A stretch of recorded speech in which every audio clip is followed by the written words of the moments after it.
हाँ जी, तो कैसे हो तुम लोग। Metals and non metal chapter 3 class 10th के बारे में बात करने वाला है। ये वीडियो देखने के बाद तुम्हारे हर एक कॉन्सेप्ट क्लियर होने वाले हैं और अच्छे से इस चैप्टर को समझने के लिए और अच्छे मार्क्स अपने एग्ज़ाम्स के लिए एग्ज़ाम में लाने के लिए तुम्हें एक चीज़ करनी पड़ेगी जो कि बहुत ज़्यादा इंपॉर्टेंट है।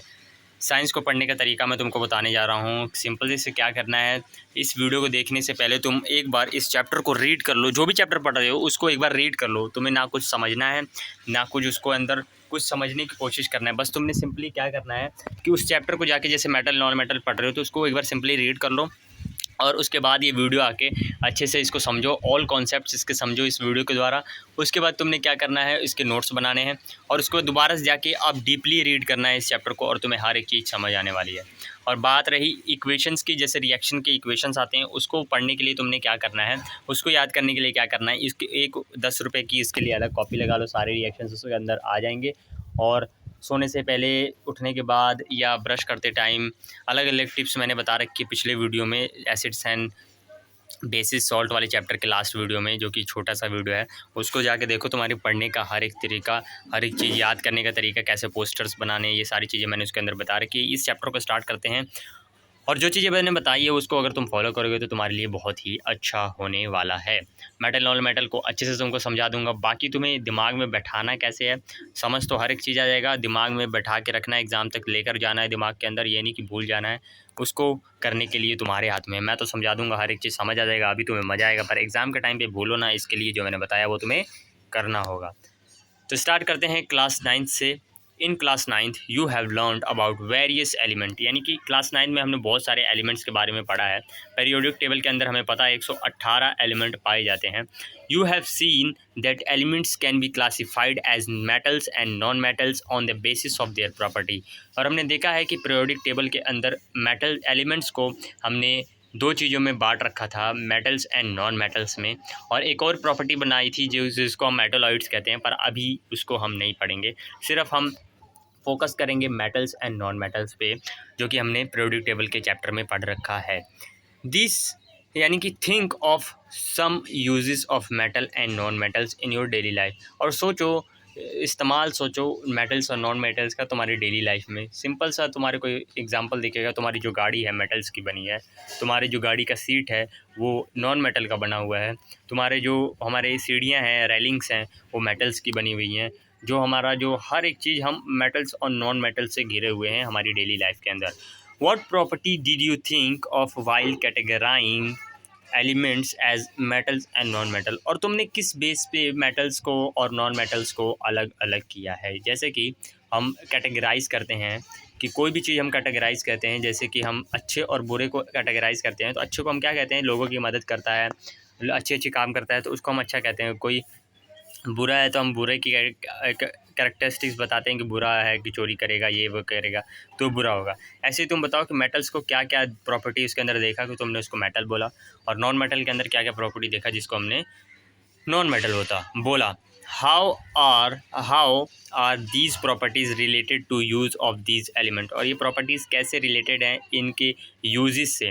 Late us look at some of these properties in detail. और इनकी कुछ प्रॉपर्टीज़ को हम डिटेल में चलो देखते हैं। फिजिकल प्रॉपर्टी देखेंगे मेटल्स की फिजिकल प्रॉपर्टी क्या होती है? The easiest way to start grouping substance is by comparing their physical property.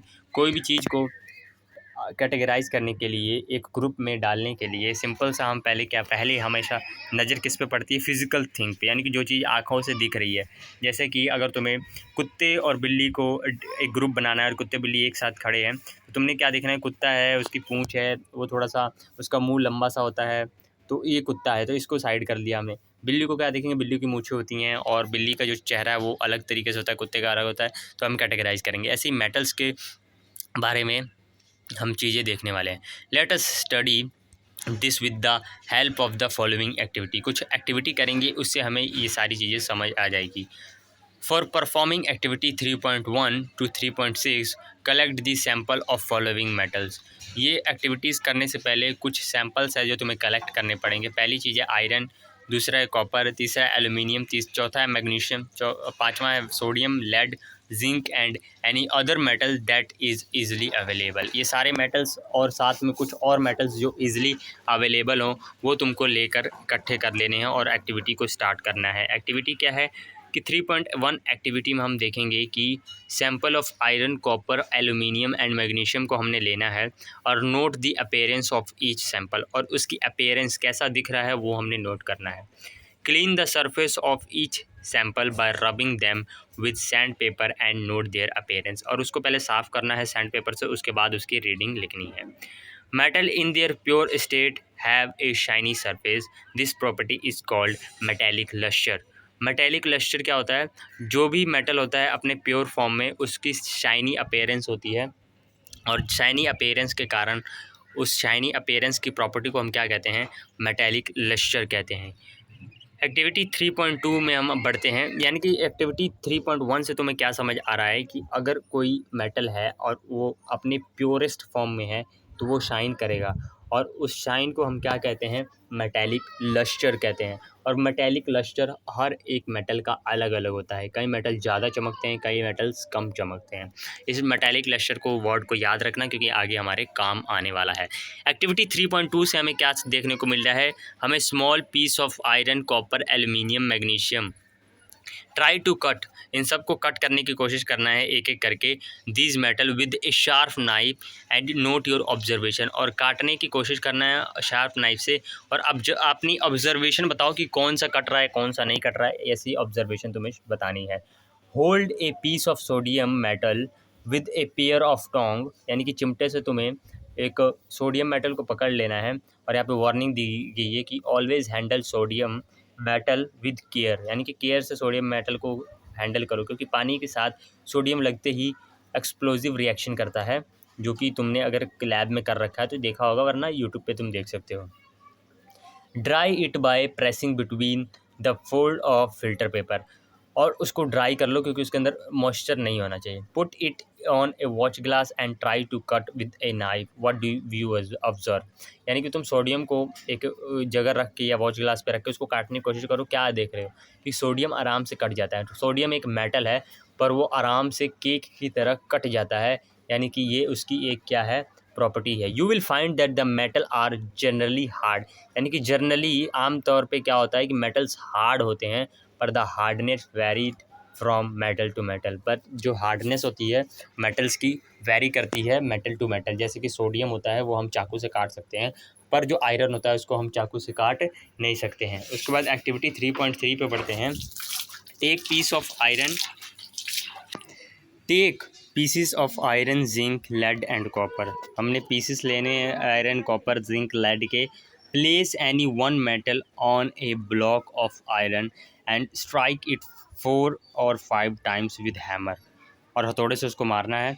Repeat with other metal, और सभी मेटल के साथ ऐसे करना है। Record the change in the shape of these metals, और उनके शेप में डिफरेंस देखना है कि कौन सा ज़्यादा चिपटा हो गया कौन सा कम चिपटा हुआ, यानी कि पतला हुआ या ज़्यादा चिपटा हो गया, थिन हो गया, कौन कम थिन हुआ। You will find that some metals can be beaten into sheets, यानी कि कुछ मेटल देखोगे तुम एकदम पतले पतले शीट्स में कन्वर्ट हो जाएंगे। This property is called malleability, जो तुम्हें याद होनी चाहिए। यानी कि मैलिएबिलिटी क्या होती है? किसी भी मेटल की शीट्स में कन्वर्ट होने की प्रॉपर्टी को हम मैलिएबिलिटी कहते हैं, बाय हैमरिंग या किसी भी और इक्विपमेंट से। Did you know that gold and silver are most malleable metal, क्या तुम्हें पता है कि जो गोल्ड एंड सिल्वर है वो मोस्ट मैलेबल